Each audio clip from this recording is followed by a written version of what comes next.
I was accused of killing my husband and thrown in prison. The truth is, he never died. He has been living in comfort with my closest friend. My cellmate used to be a lawyer. She told me to give up the appeal because overturning a case in here was almost impossible. The only way out was to work hard and wait for parole. The state says you already killed your husband. They can't convict you of it a second time. That means that when you leave here, you track him down, and when you find him, you can kill him. That's right.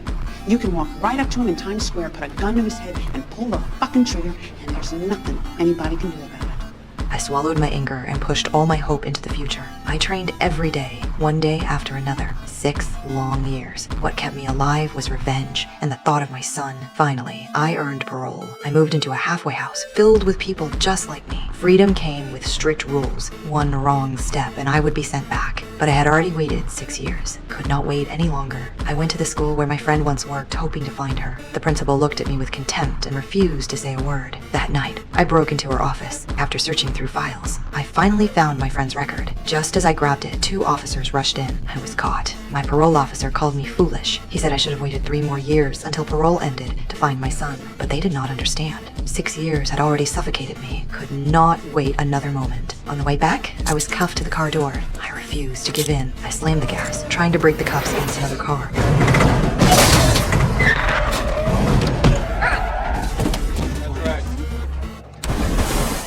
Just before I succeeded, the officer lunged at me. In panic, I drove straight into the water.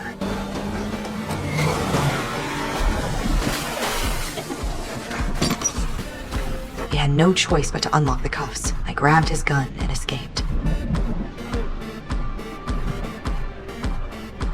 I returned to my parents' home. My mother gave me travel money. I set out again on my path of revenge. At a car dealership, I pretended to buy a car and used my friend's social security number to trace her address. I drove there, loaded my gun, and rang the bell with a trembling hand. But it was not her who answered. A neighbor told me she died 5 years ago in an accident. My chest felt crushed. If it was an accident, her son should not have survived. Yet he was still alive. This was no accident. I searched her photo online. In the background, I saw a painting that belonged to me and my husband. I followed the lead to an art gallery. They said a man named Nick was hosting an auction. My instincts told me it was him. That night, I put on a gown and slipped into the event. I was right. The man with the new name was still my husband. When our eyes met, his face turned pale. I did not expose him. I demanded a deal. Hand over my son or I would destroy him. Suddenly, the police stormed in. I had to run. The next day, I called him. I told him to bring my son to the cemetery. After 6 years, he was finally there, standing ahead of me. My heart raced as I walked toward him with joy, but fate struck me once again, harder than ever.